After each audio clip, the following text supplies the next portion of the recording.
नमस्कार। आज आप दोस्तों से चलिए आज हम फिर से लाए हैं देश और दुनिया की तमाम छोटी बड़ी ब्रेकिंग न्यूज। तो खबरों को स्टार्ट करने से पहले एक छोटी सी रिक्वेस्ट है दोस्तों, अगर आप चैनल पर नए आए हैं तो चैनल को सब्सक्राइब कर ले और नोटिफिकेशन को भी ऑन कर ले और साथ में वीडियो को एक लाइक जरूर कर ले और वीडियो को अपने दोस्तों में ज़्यादा से ज़्यादा शेयर कीजिए। तो चलिए बढ़ते हैं खबरों की ओर। इसी बीच पर दोस्तों अगली खबर की औरतों की हिजाब पहनने का हुक्म अल्लाह ने दिया। असदुद्दीन ओवैसी ने कर्नाटक हाईकोर्ट के फैसले को बताया गलत। जी हां दोस्तों, आपको बता दी ये बड़ी खबर सामने निकल कर आई दोस्तों की हिजाब विवाद के फैसले पर अब ऑल इंडिया मजलिस AMIM के प्रमुख असदुद्दीन ओवैसी ने बयान दिया है। ओवैसी ने कर्नाटक हाईकोर्ट के फैसले को लेकर कहा कि यह सही नहीं है। असदुद्दीन ओवैसी ने कहा कि ऐसा लग रहा था कि जैसे आज ही सुनवाई पूरी हो जाएगी, लेकिन इस मामले पर सुप्रीम कोर्ट के एक जज का जजमेंट फेवर में आया और हाई कोर्ट का जो इस पर जजमेंट था वो गलत था। उन्होंने कहा है कि कर्नाटक में लड़कियां हिजाब इसलिए पहन रही है क्योंकि कुरान में इसका जिक्र है और इसका हुक्म हमें अल्लाह ने दिया।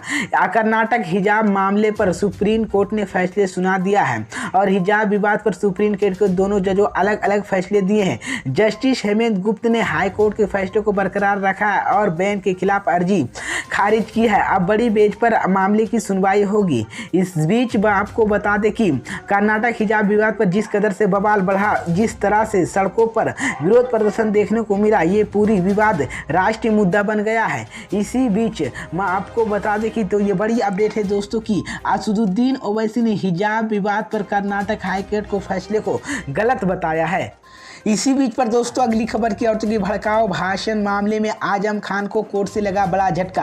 आजम खान की बड़ी मुश्किलें। जी हां दोस्तों, आपको बता दी ये बड़ी खबर सामने निकल कर आई दोस्तों की दिल्ली के सर गंगा राम अस्पताल में इलाज करा रहे सपा के रामपुर विधायक आजम खान द्वारा अपने बचाव के लिए पेश की गई है। गवाहों की बेहतर के मौजूद एक गवाह बुधवार को कोर्ट में पेश नहीं हुआ।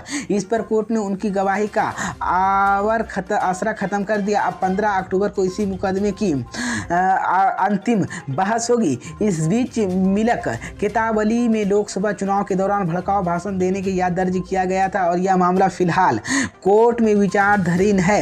इस मामले में गवाह बनाए एवं जांच गवाह की गवाही पूरी हो गई है। इस मामले में कोर्ट के बचाव पक्ष की ओर से अपने पक्ष के गवाहों की सूची सौंपी गई थी। इस बीच मैं आपको बता दें कि इसमें ही 5 गवाहों की गवाही पूरी हो गई है और गवाही के लिए अगला गवाह बुधवार को कोर्ट में पेश किया जाना था, लेकिन गवाह नहीं आया और भाजपा नेताधिकांश संदीप सोरेन ने मुताबिक पक्ष के अधिवेशन की ओर से सुनवाई टला दी है। इसी बीच तो ये बड़ी अपडेट है दोस्तों कि आजम खान को कोर्ट से ये बड़ा झटका लगा है।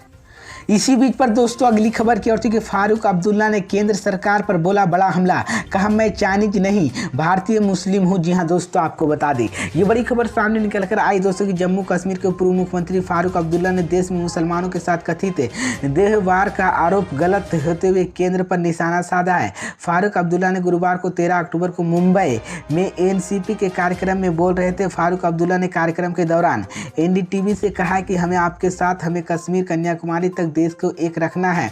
मैं मुस्लिम हूं लेकिन भारतीय मुस्लिम हूं, मैं कोई चाइनीज नहीं हूं। शरद पवार ने नेता वाली NCP के वरिष्ठ नेता छगन भुजबल 75वां जन्मदिन मनाने के कार्यक्रम में आयोजन किया गया था। इसमें कार्यक्रम में शामिल होने पर नेताओं ने शिवसेना उद्धव ठाकरे गीतकार यादव दी। फारूक अब्दुल्ला ने आगे कहा कि हर कोई अलग हो सकता है लेकिन हम एक साथ हैं, देश की निर्माण कर सकते हैं। इसे दोस्ती कहा जाता है। धर्म लोगों की एक दूसरे के नफरत करना नहीं सिखाता है। ये हिंदू है, ये सभी है। पूर्व मुख्यमंत्री फारूक अब्दुल्ला की टिप्पणी की बीजेपी दो नेताओं द्वारा दिल्ली में एक कार्यक्रम के कथित तौर पर नफरत भरे भाषण देने के कुछ दिनों बाद आई, जिसमें उन्होंने समुदाय के पुनः बहिष्कार का आह्वान किया और 1 अक्टूबर की नई दिल्ली में 25 वर्षीय और 9 अक्टूबर के विश्व हिंदू परिषद बजरंग दल की गई थी। इस बयान के बाद विपक्षी नेता ने इसी बयान के खतरनाक करार देते हुए बीजेपी की आलोचना की और कांग्रेस के इसी विवाद को लेकर PM नरेंद्र मोदी चुप रहे। इसी को लेकर तो ये बड़ी अपडेट है दोस्तों। इसी बीच पर दोस्तों अगली खबर की ओर तो कि पश्चिम बंगाल के मुख्यमंत्री ममता बनर्जी ने बीजेपी पर साधा निशाना, कहा सत्ता में है तो केंद्रीय एजेंसियों दिखा रही है। जी हां दोस्तों, आपको बता दें ये बड़ी खबर सामने निकल कर आई दोस्तों कि पश्चिम बंगाल के मुख्यमंत्री ममता बनर्जी ने केंद्र सरकार पर एक बार फिर से तीखा हमला किया है। कोलकाता में गुरुवार को 13 अक्टूबर को एक कार्यक्रम में उन्होंने कहा कि आज आप बीजेपी सत्ता में है और अपनी केंद्रीय एजेंसियों को दिखा रही है, कल तब आप सत्ता में नहीं होंगे तो ये केंद्रीय एजेंसियों आपके आवास पर पहुंचेगी और आपको कान पकड़कर बाहर खींचेगी, वो दिन जल्द आएगा।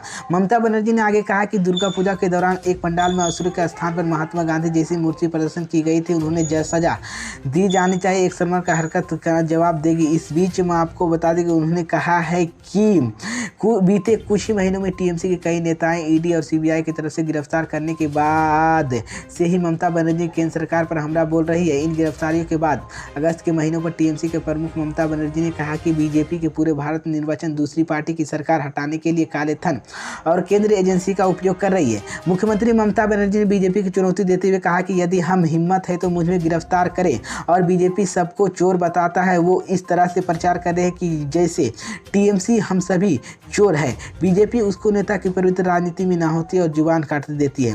इस बीच गौरतलब की टीएमसी के वरिष्ठ नेता और पूर्व मुख्यमंत्री प्रहलाद चतुर्वेदी ने शिक्षा भर्ती घोटाले को अनुरोध गिरफ्तार किया गया। तो ये बड़ी अपडेट है दोस्तों कि ममता बनर्जी ने केंद्र सरकार पर बड़ा हमला बोला है। तो ये बड़ी अपडेट है दोस्तों।